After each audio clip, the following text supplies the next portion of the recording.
Hi. കഴിഞ്ഞ session നല്ലൊരു സെഷനായിരുന്നു. Option ബയേഴ്സിനെ സംബന്ധിച്ചിടത്തോളം അതിന് മുമ്പുള്ള കുറച്ച് സെഷൻസ് കൺസോൾഡ് ഒരു സ്റ്റേജിലായിരുന്നെങ്കിലും നമുക്ക് വെള്ളിയാഴ്ചത്തെ സെക്ഷൻ, അതായത് വീക്ക്ലി ക്ലോസിങ് അത്യാവശ്യം നല്ലൊരു മൂവ്മെൻറ്റ് തന്നെ കിട്ടി. ഏകദേശം ഒരു 250-280 പോയിൻറ്റ്സോളം നിഫ്റ്റി തന്നെ മൂവ് ചെയ്തിട്ടുണ്ട്. മേളിൽ നിന്ന് ക്യാച്ച് ചെയ്തെടുക്കുന്ന നല്ലൊരു പ്രോഫിറ്റിൽ തന്നെ എക്സിറ്റ് ചെയ്യാൻ പറ്റിയിട്ടുണ്ട്. നമുക്ക് ആദ്യത്തെ ഒരു ട്രേഡ് ഓപ്ഷൻ വന്നത് ഇവിടെയാണ്. ഇവിടെ ഒരു ഗ്യാപ്പ് ഇംബാലൻസ് ഉണ്ടായി. അവിടെ ഒരു റീ എൻട്രി തന്നിട്ടാണ് മാർക്കറ്റ് നല്ലൊരു ഫോൾ തന്നിട്ടുണ്ടായി. അതാണ് നമുക്ക് ഫസ്റ്റ് കിട്ടിയ എൻട്രി. പിന്നെ ഇവിടെ ഒരു ഓർഡർ ബ്ലോക്ക് ഉണ്ടായി. അത് കഴിഞ്ഞിട്ട് ഒരു ഉച്ചയ്ക്ക് ശേഷം 12 മണി കഴിഞ്ഞ് 12:45 നല്ലൊരു മൂവും ഓർഡർ ബ്ലോക്ക് വെച്ച് നമുക്ക് കാണാൻ പറ്റുന്നുണ്ട്. ഇനി നാളത്തെ മാർക്കറ്റ് ഓൾറെഡി ഗ്ലോബൽ മാർക്കറ്റ്സൊക്കെ അത്യാവശ്യം വീക്കർ സൈഡിലാണ്. ഗ്ലോബൽ മാർക്കറ്റൊക്കെ റെഡാണ്, മാർക്കറ്റ്സ് എല്ലാം ഡൗൺ ആണ്. നമ്മളത് ഡെയിലി ടൈം ഫ്രെയിമിലിട്ട് നിഫ്റ്റിയുടെ ചാർട്ട് നോക്കുകയാണെങ്കിൽ നിഫ്റ്റി വന്ന് ക്ലോസ് ചെയ്തേക്കുന്നത് ഒരു ക്രൂഷ്യൽ സപ്പോർട്ട് പോയിന്റിലാണ്. ഇതിനു മുമ്പ് ആദ്യം ഈ സപ്പോർട്ട് പോയിന്റ് ഫോം ചെയ്തത്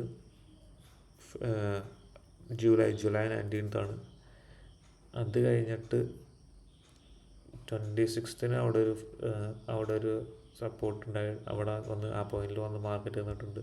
അത് കഴിഞ്ഞ് 29 വന്നു, 30 വന്നു, 31 വന്നു. അതിൻ്റെ August 1 നല്ലൊരു മൂവ്മെൻറ്റ് തന്നിട്ട് August 2 അവിടെ തന്നെ നിന്നു. അതായത് ആ പോയിന്റിൽ ആ ഒരു ഏരിയയിൽ മാർക്കറ്റ് കുറച്ചധികം നേരം നിന്ന് കൺസോളിഡേറ്റ് ചെയ്തിട്ടുണ്ട്. അപ്പോൾ അവിടെ തന്നെയാണ് ഇപ്പോൾ മാർക്കറ്റ് വന്ന് ക്ലോസ് ചെയ്തേക്കുന്നത്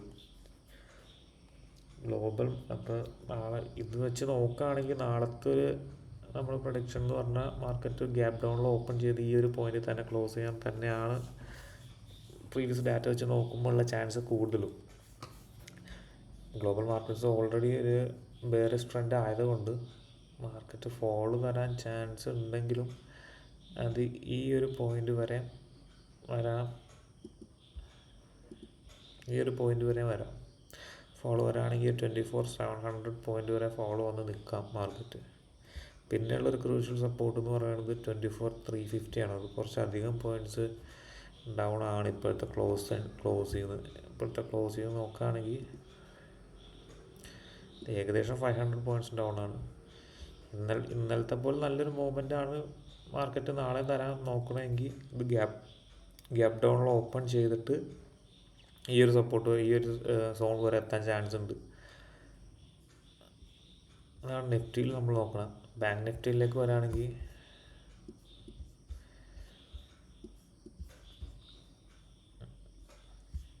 ബാങ്ക് നിഫ്റ്റി ഈ ഒരു ട്രെൻഡ് ലൈനിന് എക്സ്റ്റെൻഡ് ചെയ്യാം. നമുക്ക് ഏകദേശം ആ ട്രെൻഡ് ലൈനിൽ ടച്ച് ചെയ്യാം എന്നുള്ള രീതിയിലാണ് ബാങ്ക് നിഫ്റ്റി വന്നുകൊണ്ടിരിക്കുന്നത്. ബാങ്ക് നിഫ്റ്റി ബെയറിഷ് തന്നെയാണെങ്കിൽ ഈ ഒരു ട്രെൻഡ് ലൈനിൽ നാളെ വന്ന് ടച്ച് ചെയ്യാൻ ചാൻസ് ഉണ്ട്.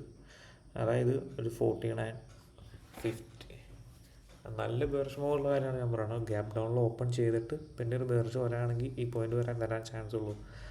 ഏകദേശം ഒരു 50,000 ആ ഒരു ലെവലിൽ നമുക്ക് നോക്കാം. ഏകദേശം 50,000. ഇപ്പോൾ ഒരു 850 നിൽക്കുന്നത്. അതൊരു 50,000 വരെ എത്താൻ ചാൻസ് ഉണ്ട് ബാങ്ക് നിഫ്റ്റി. മൊത്തത്തിൽ നോക്കുകയാണെങ്കിൽ ഒരു ബെയറിഷ് കണ്ടീഷൻ തന്നെയാണ് മാർക്കറ്റ് കാണിക്കുന്നത്. ഗ്ലോബൽ മാർക്കറ്റ് മൊത്തം ബെയറിഷ് സൈഡാണ് കാണിക്കുന്നത്. അതുകൊണ്ട് തന്നെ നമുക്കൊരു ഒരു ബുള്ളിഷ് ട്രെൻഡ് തരുമെന്ന് നമുക്ക് ഒരിക്കലും ഉറപ്പ് വരാൻ പറ്റാത്തൊരവസ്ഥയിലാണ് നിൽക്കുന്നത്. നാളെ ഓപ്പൺ ചെയ്തിട്ടാണ് എന്തായാലും ട്രേഡ് വല്ലതും ഉണ്ടോയെന്ന് അറിയാൻ പറ്റുള്ളൂ. ഇപ്പോൾ ഒരു ഉറപ്പിലൊരു പ്രൊഡിക്ഷനൊന്നുമില്ല. ഒരു 80% അല്ലെങ്കിൽ ഒരു 60-70% ബെയറിഷ് പോകാൻ തന്നെയാണ് ചാൻസ്. അല്ലെങ്കിൽ പിന്നെ കൺസോളിഡേറ്റ് ചെയ്ത് സൈഡ് വൈസ് പോകാൻ ചാൻസ് ഉണ്ട്. യൂഷ്വലി മൺഡേസും ഫ്രൈഡേസും ഒരു ട്രെൻഡിങ് ഡേയ്സ് ആണ്. അതുകൊണ്ട് തന്നെ നാളെ ഒരു നല്ല ട്രേഡ് കിട്ടാൻ ചാൻസ് ഉണ്ട്. കിട്ടാൻ തന്നെ നാളെ മിഡ് ക്യാപ്പിൻ്റെ എക്സ്പയറി ആണ്. മിഡ് ക്യാപ്പും ഈ ഒരു സപ്പോർട്ട് സോൺ കൺസിഡർ ചെയ്യാം. ഏകദേശം അതിൻ്റെ അടുത്ത് തന്നെയായിട്ടാണ് ഒരു 50-60 പോയിൻറ്റ്സ് ഡിഫറൻസിലാണ് വന്ന് നിൽക്കുന്നത്. ഗ്യാപ്പ് ഡൗൺ ആണെങ്കിൽ ആ ഒരു സപ്പോർട്ടിൽ വന്ന് ഓപ്പൺ ചെയ്യാനാണ് ചാൻസ് കൂടുതലും. അത് കഴിഞ്ഞ് ഒരു ബെയറിഷ് ട്രെൻഡ് ആണെങ്കിൽ ബെയറിഷ് മൂവ് പോകാൻ ചാൻസ് ഉണ്ട്. ഇന്ത്യ വിക്സും 15 നിൽക്കുന്നത്. ഇന്ത്യ വിക്സും കുറച്ച് കൂടി തന്നെയാണ് നിൽക്കുന്നത്. നാളെ എന്തായാലും മാർക്കറ്റ് ഓപ്പൺ ചെയ്യുമ്പോൾ ഞാൻ ടെലിഗ്രാം ഗ്രൂപ്പിൽ അപ്ഡേറ്റ് ചെയ്യാം.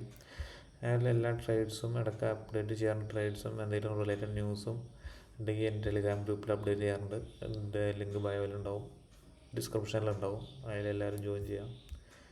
നാളെ നമുക്ക് മാർക്കറ്റ് ഓപ്പൺ ആയിട്ട് നോക്കാം എന്താണ് ട്രേഡ് ഓപ്പർച്യൂണിറ്റീസ് ഉള്ളതെന്ന്.